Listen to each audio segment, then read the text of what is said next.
और आइए अब शुरू करते हैं बुलेटिन और उत्तराखंड की बात। सबसे पहले जहां पर चट्टानी आफत देखने को मिली है उसकी तस्वीरें सोनप्रयाग से सामने आई। यहां गौरीकुंड से पहले मुनकटिया के पास लैंडस्लाइड हुआ और उसके बाद का जो ये मंजर है सोनप्रयाग में सुबह सुबह उसी स्थान पर लैंडस्लाइड हुआ जहां पर हाईवे पूरी तरीके से बह गया है। देखिए तस्वीरें। लैंडस्लाइड के बाद कुछ देर के लिए रेस्क्यू कार्य रोक दिया गया है। हालांकि अभी स्थिति नॉर्मल है, सामान्य वहां पर बताया जा रहा है कि अभी हालात हैं। राहत और बचाव का काम फिर से शुरू किया गया है, लेकिन लगातार ये जिस तरीके से मलबा उधर आता है ये बहुत बड़ी चिंता की बात।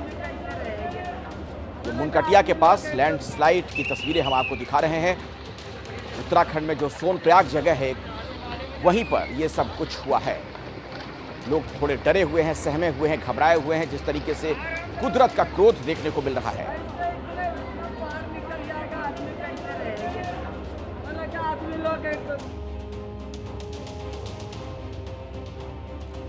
और अब सियासी खबरों का मैं रुख करना चाहूंगा। और बजट का जो मॉनसून सत्र चल रहा है उसमें शब्दों के बाण भी चल रहे हैं, लेकिन इन सब के बीच लोकसभा में नेता विपक्ष राहुल गांधी ने बहुत बड़ा दावा कर दिया। आधी रात को सोशल मीडिया एक्स पर पोस्ट कर राहुल गांधी ने यह दावा किया कि उनके खिलाफ ईडी रेड की प्लानिंग चल रही है, जिसकी जानकारी उन्हें सूत्रों के हवाले से मिली। राहुल ने पोस्ट में लिखा कि वो बाहें फैलाकर ईडी का इंतजार कर रहे हैं, क्योंकि संसद में उनका चक्रव्यूह वाला भाषण पसंद नहीं आया। उन्होंने दावा किया है कि ईडी रेड की प्लानिंग चल रही है, जिसकी जानकारी उन्हें ईडी के सूत्रों के हवाले से लगी है और ऐसे में बाहें फैलाकर ईडी का वो इंतजार कर रहे हैं। देखिए एक्स पोस्ट पर राहुल गांधी ने जो लिखा है वो आपके सामने कि बाहें फैलाकर ईडी का इंतजार कर रहा हूं। ये राहुल गांधी ने सोशल मीडिया पर ये बातें लिखी हैं। वो आगे कहते हैं कि जाहिर है इन्हें मेरा चक्रव्यूह वाला भाषण पसंद नहीं आया। तो चूंकि जो भाषण उन्होंने दिया था, कह रहे हैं कि उसकी वजह से मुझसे नाराजगी है और ईडी के सूत्रों ने मुझसे बताया है कि छापेमारी का प्लान बनाया जा रहा है और बाहें फैलाकर मैं ईडी का इंतजार कर रहा हूं। तो देर रात एक्स पोस्ट पर यह बातें लिखी राहुल गांधी ने। सीधे हम आपको लिए चलते हैं मेरे सहयोगी जैनेंद्र के पास। कांग्रेस से जुड़ी खबरें आप तक लगातार पहुंचाते हैं। जैनेंद्र, सोशल मीडिया पर राहुल गांधी का ये जो लिखना है, क्या इसके पीछे का कोई आधार भी नजर आ रहा है? किसी तरीके का प्रमाण भी उन्होंने दिया है? क्या बातें और कही गई हैं?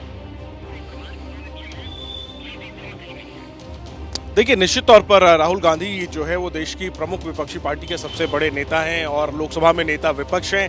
जाहिर सी बात है कि उनकी बातों को बेहद गंभीरता से लिया जाता है और जिस तरीके से आधी रात में उन्होंने ये सोशल मीडिया पर बयान दिया कि उन्हें जानकारी मिली है कि ईडी जो है वो रेड करने की यानी छापा मारने की प्लानिंग कर रही है, जाहिर सी बात है इसको गंभीरता से लेना होगा और ऐसे में देखना होगा कि क्या वाकई में इस तरीके की कोई कार्रवाई होती है, वो भी तब जब लोकसभा चुनाव नतीजों के बाद अखिलेश सबको पता है कि राजनीतिक माहौल जो है वो बदला है, कांग्रेस पहले से मजबूत हुई है और बीजेपी के पास अब अपने दम पर बहुमत नहीं है। मॉनसून सत्र चल रहा है और ऐसे समय में जब राहुल गांधी अपनी बहन प्रियंका गांधी के साथ वायनाड में है, जहां पर की भूस्खलन की वजह से भारी तबाही हुई है, क्या इन सब के बीच ईडी कोई कार्रवाई करेगी? अगर हम राजनीतिक विवेक का इस्तेमाल करें तो लगता तो नहीं है कि माहौल ऐसा है, लेकिन जाहिर सी बात है आधी रात को राहुल गांधी ने अगर ये बात कही है तो उनके पास भी कोई इनपुट होगा। ऐसे में इंतजार करना होगा कि क्या ईडी इस पर कोई आधिकारिक प्रतिक्रिया देती है या वाकई में ईडी के अधिकारी जो हैं वो पहुंचते हैं राहुल गांधी से जुड़े हुए जो ठिकाने, चाहे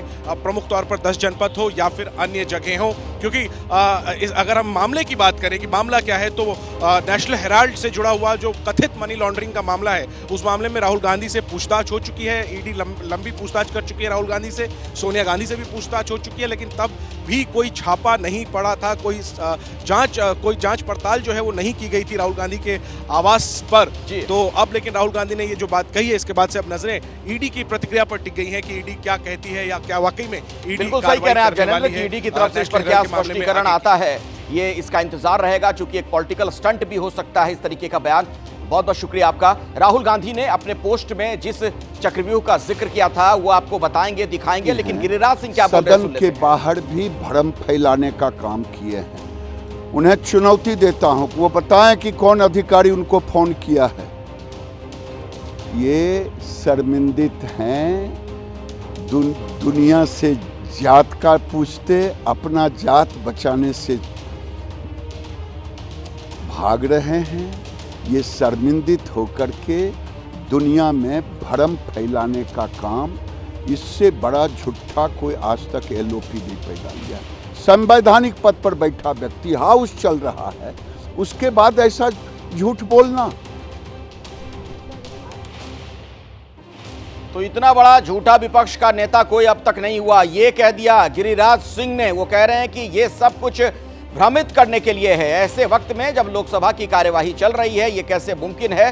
राहुल गांधी जो भी कह रहे हैं वो झूठ है और भ्रमित करने के लिए सब कुछ वो कर रहे हैं। उनसे जो जाति वाला सवाल पूछा गया था उसका जवाब ना देना पड़े, इसीलिए उनका ये स्टंट है। ये तमाम बातें गिरिराज सिंह ने कही हैं। तो राहुल गांधी ने अपने पोस्ट में जिस चक्रव्यूह का जिक्र किया उसके बारे में भी हम आपको बताएंगे। दरअसल उन्होंने संसद में जो भाषण दिया था उसी की बात की जा रही है। क्या कुछ राहुल गांधी ने कहा था वो आपको सुनवाएंगे। लेकिन राहुल ने ईडी के छापे को लेकर जो बातें कही हैं, बीजेपी की तरफ से उसका खंडन किया गया। गिरिराज सिंह को अभी थोड़ी देर पहले आपने सुना। 20वीं सदी में सर एक नया चक्रव्यूह तैयार हुआ है। जो अभिमन्यु के साथ किया गया था, जो अभिमन्यु को चक्रव्यूह में फंसाया गया था, वही हिंदुस्तान के साथ किया गया है। हिंदुस्तान के युवाओं के साथ, हिंदुस्तान के किसानों के साथ, हमारी माताओं बहनों के साथ, स्मॉल बिजनेसेस के साथ, मीडियम साइज बिजनेस के साथ। सर अभिमन्यु को 6 लोगों ने मारा था सर, चक्रव्यूह के बिल्कुल सेंटर में। चक्रव्यूह में हजारों लोग होते हैं सर, मगर उसके बिल्कुल सेंटर में 6 लोग कंट्रोल करते हैं। तो जैसे उस टाइम 6 लोग कंट्रोल करते थे, वैसे आज भी 6 लोग कंट्रोल कर रहे हैं। चक्रव्यूह को नरेंद्र मोदी जी, अमित शाह जी, मोहन भगवत जी, अजीत डोभाल जी, अंबानी और अदानी जी कंट्रोल कर रहे हैं। तो इसी भाषण को आधार बनाकर राहुल गांधी ने कहा कि दरअसल उनके खिलाफ ईडी कार्रवाई की तैयारी चल रही है। बीजेपी कह रही है कि राहुल गांधी भ्रम फैला रहे हैं, झूठ बोल रहे हैं। अब अगली खबर, यूपी में नजूल जमीन बिल को लेकर विवाद शुरू हो गया है। विरोध के बावजूद विधानसभा में बिल पास हो गया, लेकिन विधान परिषद में यह बिल फंस गया। सरकार अपनों के ही निशाने पर आ गई है। विधान परिषद सदस्य और यूपी बीजेपी के जो अध्यक्ष हैं भूपेंद्र चौधरी, उन्होंने बिल पर सवाल खड़े कर दिए, जिसके बाद विधान परिषद ने बिल को सेलेक्ट कमेटी को भेज दिया है। सरकार की माने तो नए कानून का उद्देश्य नजूल भूमि का उपयोग विकास कार्यों में किया जाना है। नजूल प्रॉपर्टी जिसे लेकर यह विधेयक लाया गया है वो होती क्या है वो हम आपको बता देते हैं, जिसे लेकर इतना बवाल खड़ा हो गया है। बीजेपी के अंदर से ही विरोध के सुर सुनाई पड़ने लगे हैं। अंग्रेजों के खिलाफ आवाज उठाने वालों की जमीन जब्त की जाती थी। ऐसी जमीनों पर अंग्रेजों ने कब्जा कर लिया था। राजा महाराजाओं की वो जमीन जिनके कागज नहीं, ऐसी जमीन जिनका लंबे समय तक वारिस नहीं मिलता, जिन जमीनों पर किसी ने लंबे समय तक दावा नहीं किया, ऐसी नजूल की प्रॉपर्टी मानी जाती रही है। ये जो नजूल की प्रॉपर्टी को लेकर विधेयक लाया जा रहा है, उसी को लेकर अब विवाद हो गया है और बीजेपी के अंदर से ही विरोध के सुर सुनाई पड़ रहे हैं। सबसे बड़ी बात तो ये है। अब हम आपको अगली खबर बता देते हैं। एनडीए सरकार में शामिल अपना दल एस ने भी नजूल जमीन बिल पर सवाल खड़े कर दिए हैं। केंद्रीय मंत्री अनुप्रिया पटेल ने सोशल मीडिया एक्स पर लिख दिया कि उत्तर प्रदेश सरकार को इस विधेयक को तत्काल वापस लेना चाहिए। इस मामले में जिन अधिकारियों ने गुमराह किया उनके खिलाफ सख्त कार्रवाई होनी चाहिए। तो न सिर्फ बीजेपी के अंदर से विरोध, बल्कि सहयोगी पार्टियों की तरफ से भी इस विधेयक का विरोध किया जा रहा है। अनुप्रिया पटेल ने लिखा, आपके सामने है, उन्होंने कहा कि इस मामले में जिन अधिकारियों ने गुमराह किया है उनके खिलाफ भी कार्रवाई होनी चाहिए। ये विधेयक सरकार वापस ले। तो अनुप्रिया पटेल जो कि सहयोगी हैं सरकार में, उनकी तरफ से भी इस पर विरोध जताया गया है। और अखिलेश यादव पहले ही दिन से इस पर तंज कर रहे हैं। नजूल जमीन विधेयक को लेकर अखिलेश ने भी वार किया है। अखिलेश यादव ने योगी सरकार पर सवाल खड़े कर दिए हैं। उन्होंने कुछ गंभीर आरोप लगाए कि बीजेपी के कुछ लोगों के फायदे के लिए दरअसल यह बिल लाया गया है। जमीन हड़पना चाहते हैं बीजेपी के नेता, यह बात भी कही उन्होंने। तो अखिलेश यादव सीधे तौर पर बीजेपी के नेताओं पर आरोप लगा रहे हैं कि वो जमीन हड़पने के लिए ऐसा कर रहे हैं। सीधे मैं आपको लिए चलता हूं मेरे सहयोगी अभिषेक उपाध्याय के पास। अभिषेक, महत्वपूर्ण बात इसमें अब ये जो नजर आ रही है कि कल तो बीजेपी के अंदर से ही विरोध के सुर सुनाई पड़ रहे थे, अब सहयोगी दल की तरफ से भी विरोध किया जा रहा है। यह मामला कहां जाता हुआ नजर आ रहा है आपको? बिल्कुल, देखिए अखिलेश, कल एबीपी न्यूज ने स्टोरी ब्रेक की थी। आपका ही वो शो था जिस समय स्टोरी ब्रेक हुई है, और कल ही हमने ये बताया था कि किस तरह से खुद बीजेपी के प्रदेश अध्यक्ष ने खड़े होकर के ये कहा कि इस पर सहमति नहीं है। और मैं आपको इनसाइड स्टोरी बता रहा हूं कि ये हुआ कैसे। दरअसल बीजेपी के जो विधायक हैं वो मिले थे बीजेपी के प्रदेश अध्यक्ष भूपेंद्र चौधरी से, जो सोर्सेज हमारे बता रहे हैं, और उन्होंने डिप्टी सीएम केशव मौर्य से भी मुलाकात की थी। उन्होंने अपनी शिकायतें रखी थी और ये बताया था कि अगर ये विधेयक पास हो गया तो बीजेपी का बहुत बुरा हाल होगा। खासतौर पर प्रयागराज का जो इलाका है, आप देखिए विधानसभा में 2 विधायकों ने खुल के विरोध किया था, बीजेपी के सिद्धार्थनाथ सिंह और हर्ष वाजपेयी, दोनों ही प्रयागराज से आते हैं। डिप्टी सीएम केशव मौर्य वो भी प्रयागराज क्षेत्र से आते हैं। प्रयागराज में बड़ी तादाद में जमीन ऐसी है जो नुजूल की जमीन है, जहां पर लोग रह रहे हैं। तो शिकायत यही थी कि अगर इसको पास किया गया और अपने ही विधायकों की नहीं सुन रही है सरकार, तो बीजेपी के लिए बहुत ही संकट की स्थिति हो जाएगी। इस बात को संगठन ने सुना, कार्यकर्ताओं की संवेदनाओं को सुना, संगठन की बातों को सुना और अल्टीमेटली खुद बीजेपी के प्रदेश अध्यक्ष ने विधान परिषद में खड़े होकर के ये कहा कि इस पर आपत्ति है, और पूरी विधान परिषद उनके साथ थी। क्या सत्ता पक्ष, क्या विपक्ष, सब उनके साथ थे। और उसके बाद ये तय हुआ कि इस बिल को प्रवर समिति को भेज दिया जाएगा, और इस बीच सहयोगी दलों का भी विरोध सामने आ गया। तो कुल मिलाकर के एक बड़ा विरोध था अखिलेश, और ये खुल करके सामने आया और ये बता रहा है किस तरह से सरकार और संगठन की राहें अलग अलग हैं, और वो जो सेंटिमेंट्स हैं जो इतने दिन से पर्दे के पीछे चल रहे थे, वो विधानसभा के भीतर खुलकर सामने आ गए। बिल्कुल, कुल मिलाकर अब नजूल विधेयक फंसता हुआ नजर आ रहा है। बहुत बहुत शुक्रिया अभिषेक इस जानकारी के लिए आपका। एक छोटे से ब्रेक ले में रुकना पड़ेगा, लेकिन तमाम बड़ी खबरों पर लगातार हमारी नजर बनी हुई है। एबीपी न्यूज ने आपको खबर दिखाई थी कि किस तरह दिल्ली के गोकलपुरी में बाइक सटने के मामूली विवाद पर एक 30 साल की महिला की गोली मारकर हत्या कर दी गई। अब बड़ी खबर यह आ रही है कि पुलिस ने एनकाउंटर के बाद आरोपी को गिरफ्तार कर लिया है। आज तड़के करीब 4 बजे गोकलपुरी इलाके में ही बदमाश के साथ पुलिस की मुठभेड़ हुई। आरोपी का नाम माजिद चौधरी है। यह साहिबाबाद का रहने वाला बताया जाता है। एनकाउंटर के दौरान आरोपी के दोनों पैरों में गोली लगी है। माजिद से एक पिस्टल और उसकी बाइक भी बरामद की गई। 30 साल की महिला की हत्या कर दी गई थी और इसी मामले में पुलिस ने यह सख्त कार्रवाई की है। साहिबाबाद का रहने वाला माजिद चौधरी जो पकड़ा गया है। एनकाउंटर के दौरान आरोपी के पैर में गोली लगी है। माजिद से एक पिस्टल और उसकी बाइक भी बरामद कर ली गई है। तो दिल्ली रोड रेस की घटना और इसी मामले में पुलिस की यह कार्रवाई। 30 साल की महिला की हत्या कर दी गई थी। एक मामूली सी बात को लेकर सिर्फ बाइक टच हो जाने के बाद इस घटना को अंजाम दिया था बदमाशों ने, और इस मामले में माजिद चौधरी नाम का वो शख्स पकड़ लिया गया है जिस पर यह आरोप है, और इसके पास से एक पिस्टल की भी बरामदगी हुई है और उसकी बाइक भी बरामद कर ली गई है। तो राजधानी दिल्ली की घटना, एबीपी न्यूज पर हमने आपको यह खबर दिखाई भी थी। हमने आपको बताया था कि कैसे बिल्कुल मामूली विवाद पर एक 30 साल की महिला की गोली मारकर हत्या कर दी गई थी। इसी मामले में पुलिस ने कार्रवाई की है। एनकाउंटर के बाद आरोपी को गिरफ्तार कर लिया गया है। सुबह 4 बजे पुलिस ने इस ऑपरेशन को अंजाम दिया। गोकलपुरी इलाके से ही बदमाश को पकड़ा गया है। इसका नाम माजिद चौधरी बताया जाता है और शुरुआती जानकारी के मुताबिक साहिबाबाद का रहने वाला माजिद चौधरी। और पुलिस की जो मुठभेड़ इसके साथ हुई उस दौरान इसके पैर में गोली भी लगी है। माजिद से एक पिस्टल और उसकी बाइक की बरामदगी कर ली गई है। इसी खबर पर और अधिक जानकारी आप तक पहुंचाएंगी मेरी सहयोगी रिया इस वक्त मेरे साथ जुड़ गई हैं। रिया जी देखिए, बिल्कुल उस स्पॉट पर हम मौजूद हैं जहां पर ये एनकाउंटर आज सुबह हुआ है। देखिए, ये दिल्ली का गोकलपुरी इलाका है और गंगा पब्लिक स्कूल के बिल्कुल सामने यहाँ पर जो है वो एनकाउंटर हुआ। पूरा मामला जो है ये 31 जुलाई का ये पूरा मामला है, रोड रेस का मामला है, हत्या का, जिसको पुलिस ने आज सुलझा लिया। देखिए, पुलिस को ये जानकारी थी कि माजिद यहाँ पर किसी से मिलने आने वाला है और इस जानकारी पर एक्ट करते हुए उन्होंने ये एनकाउंटर किया और माजिद के दोनों पैरों में गोली लगी है और उससे एक पिस्टल और एक अपाचे बाइक बरामद हुई है। आपको बता दें, उस पर माजिद पर पहले से ही कई क्रिमिनल केसेस दर्ज है, तो इसलिए पुलिस तलाश में थी और जैसे ही ये जानकारी मिली कि वो अपने किसी जानकार से यहाँ पर मिलने आने वाला है, पुलिस ने इस पर एक्ट करते हुए ये एनकाउंटर जो है इसे किया। अभी तक जो बयान सामने आए हैं और जो इन्वेस्टिगेशन सामने आई है उसके मुताबिक देखिए 31 जुलाई को हुआ क्या था। 31 जुलाई को हीरा सिंह अपनी पत्नी सिमरनजीत के साथ मौजपुर जा रहे थे, उनके साथ उनके 2 बच्चे भी थे और उस वक्त ही माजिद भी ट्रैवल कर रहा था। तो हादसा कुछ इस तरह से हुआ कि इन दोनों के जो व्हीकल्स हैं वो आपस में टच हुए।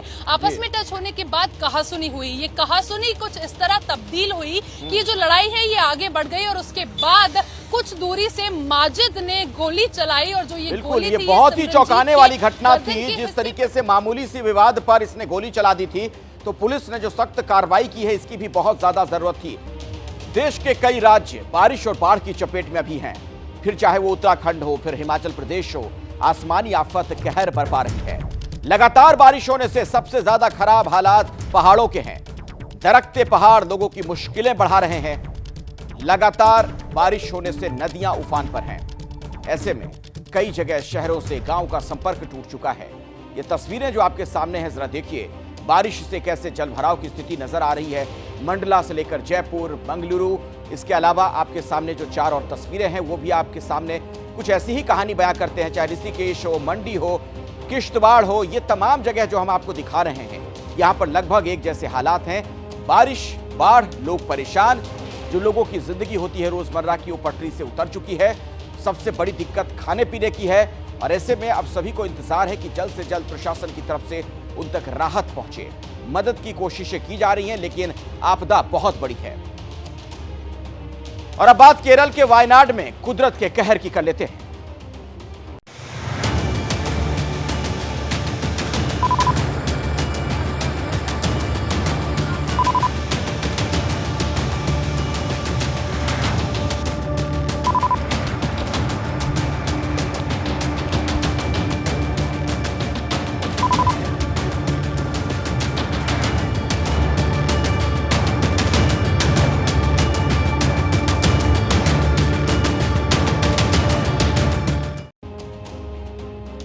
केरल के वायनाड की बात करें तो यहां लैंडस्लाइड ने भयंकर तबाही मचाई। लैंडस्लाइड से मरने वालों की संख्या बढ़ती ही जा रही है। अब तक 299 लोगों की मौत हो चुकी है। 300 लोग अभी भी लापता हैं। मौके पर लगातार रेस्क्यू ऑपरेशन जारी है। 3000 लोग वहां से निकाले जा चुके हैं। इन सबके बीच राहुल और प्रियंका भी वायनाड के दौरे पर हैं। मौके पर राहत और बचाव का काम चल रहा है, लेकिन खराब मौसम की वजह से तमाम तरह की दिक्कतें भी आ रही हैं। मरने वालों की संख्या 300 के आसपास पहुंच चुकी है। केरल के वायनाड में लैंडस्लाइड ने जमकर तबाही मचाई। हर तरफ तबाही का मंजर है। वायनाड से हमारे सहयोगी आशीष की एक रिपोर्ट आपको दिखाते हैं। इसरो के हैदराबाद स्थित सुदूर संवेदन केंद्र ने वायनाड में हुए लैंडस्लाइड के पहले और उसके बाद की तस्वीरें जारी की हैं और तस्वीरों से इस लैंडस्लाइड की भयावहता का पता चलता है। लैंडस्लाइड की तस्वीरों से साफ होता है कि करीब 80,000 वर्ग मीटर की ज़मीन खिसकी और क्राउन का जो प्रवाह है वो करीब 8 किलोमीटर तक लंबा था। हमारे पीछे की पहाड़ियों से ये लैंडस्लाइड शुरू हुई। हम इस समय चूरलमला गांव में हैं।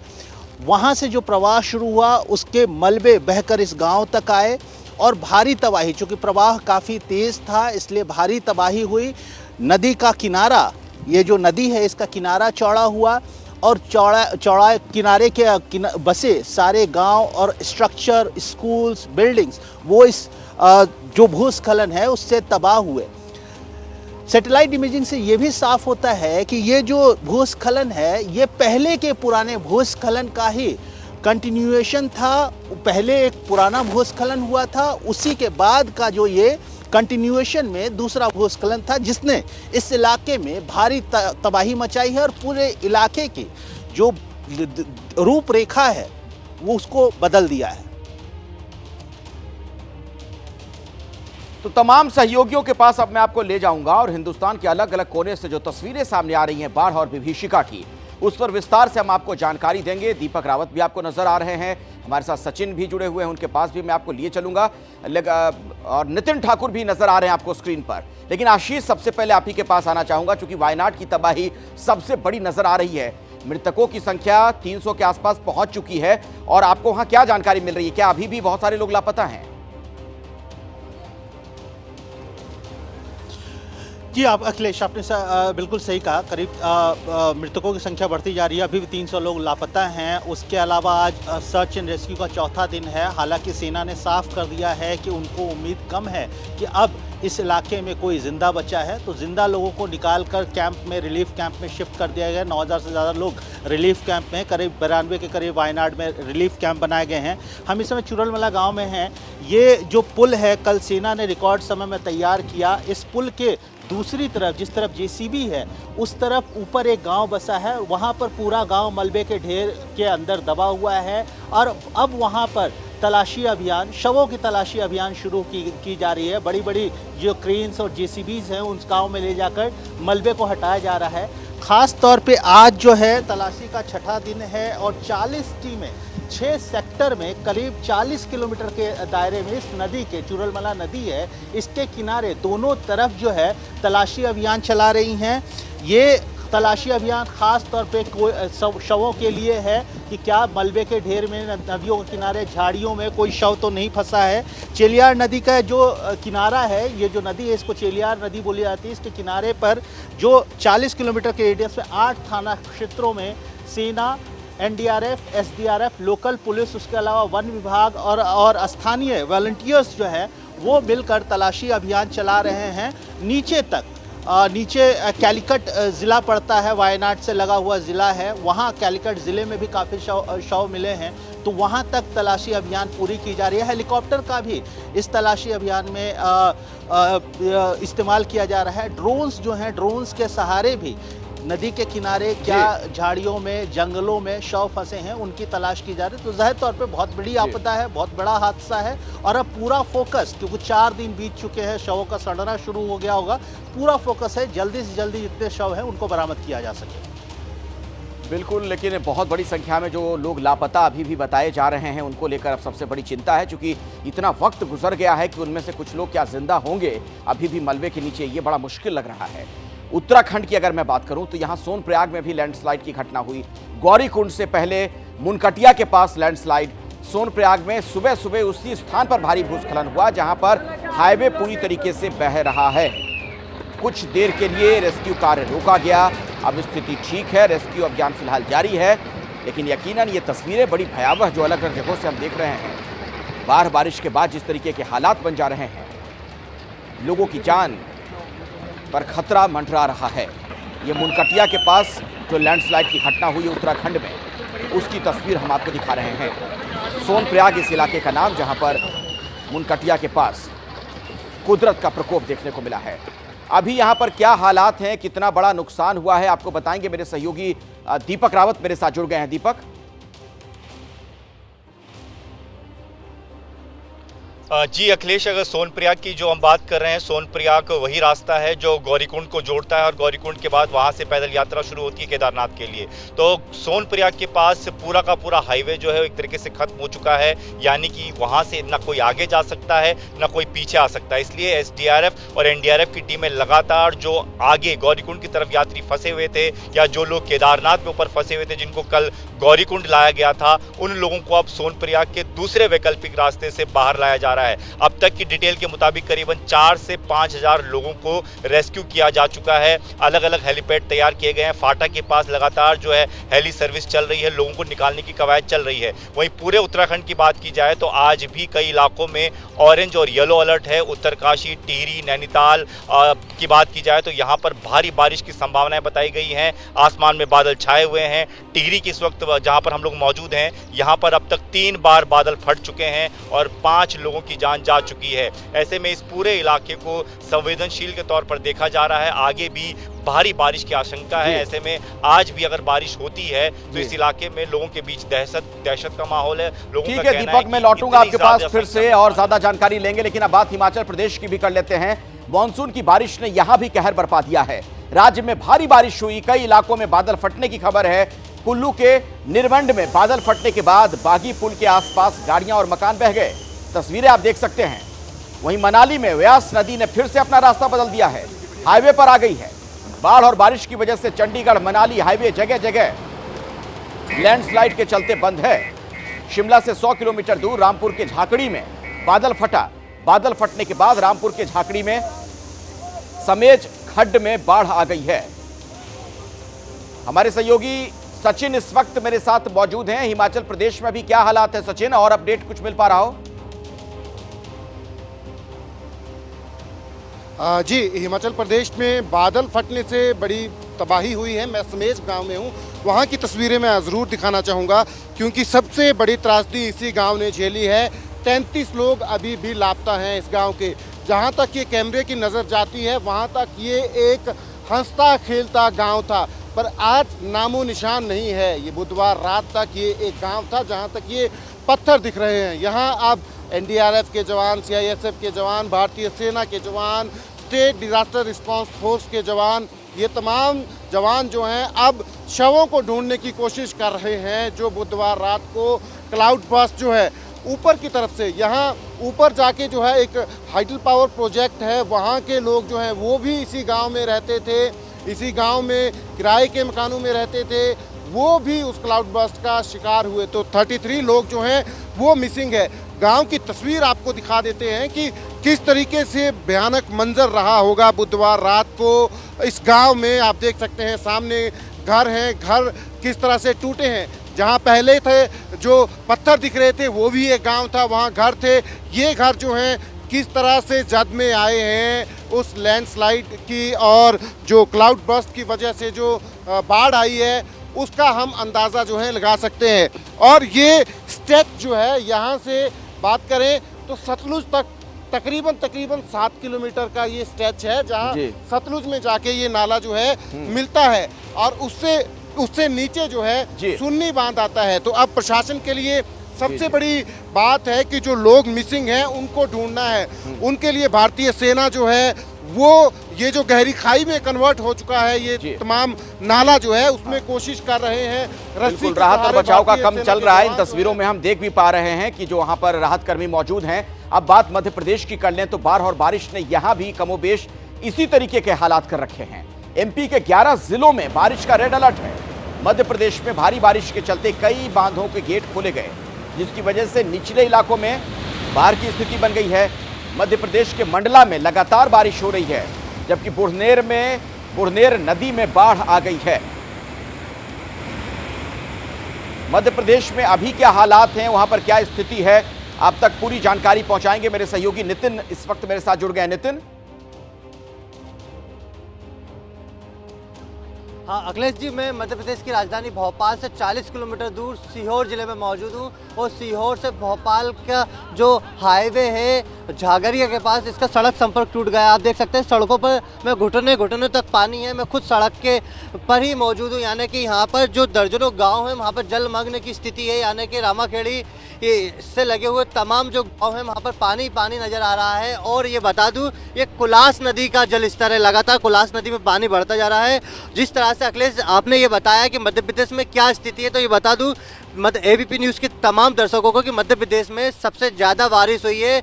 19.7 इंच बारिश हो चुकी है, क्योंकि 55% से अधिक बारिश हुई है। लगातार मध्य प्रदेश में बारिश का दौर जारी है और मौसम विभाग ने अलर्ट जारी किया है कि अगले 24 घंटे 11 जिलों में भारी बारिश होगी, क्योंकि मध्य प्रदेश के जो तमाम डैम हैं वो उनके गेट खोल दिए गए। जिस तरह से तवा डैम है, नर्मदापुरम में तो भोपाल का भदभदा है और सीहोर का कोलार डैम है, जिनके तमाम गेटें खोल दिए। और इन गेटों को खोलने के बाद तमाम प्रशासन के जो बड़े अफसर हैं, कलेक्टर, उन्होंने तमाम जिलों में भी अलर्ट जारी कर दिया कि जहां पर नदी नाले से लगे हुए निचली बस्ती वाले इलाके वहां पर नहीं जाएं, क्योंकि लगातार बारिश के चलते जल भराव की स्थिति हो रही है। आपको मैं दिखाना चाहूँगा, देखिए मेरे कैमरामैन से कहूँगा होमेन देशमुख जी से दिखाई, सामने चारों ओर आप देखेंगे ना पानी नजर आ रहा है। मैं खुद घुटनों तक ये पानी में मौजूद हूं, यानी कि लगातार मध्य प्रदेश में लेकिन अपना ख्याल रखिए आप वहां से रिपोर्टिंग करते वक्त, जब पानी में आप उतर रहे हैं, चूंकि पता नहीं चलता आजकल कहाँ गड्ढा है, कई बार इस तरह के हादसों की खबरें भी आती रहती हैं। बहुत बहुत धन्यवाद आपका दीपक,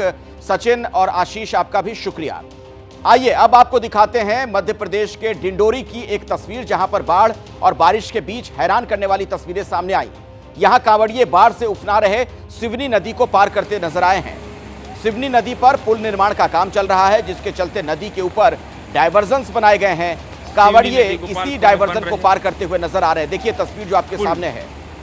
आपको ये बता दें कि गोपालपुर के रास्ते छत्तीसगढ़ से सैकड़ों कांवड़िए अमरकंटक जाते हैं, लेकिन ये बहुत ही ज्यादा नुकसानदेह हो सकता है। जिस तरीके से यहां से ये लोग गुजर रहे हैं ये खतरनाक है। खतरे के बीच डायवर्जन पार करते हुए ये कांवड़िए नजर आए हैं। ये हम आपको मध्य प्रदेश की तस्वीरें दिखा रहे हैं। एमपी में डिंडोरी एक जगह जहां की तस्वीर आपके सामने है।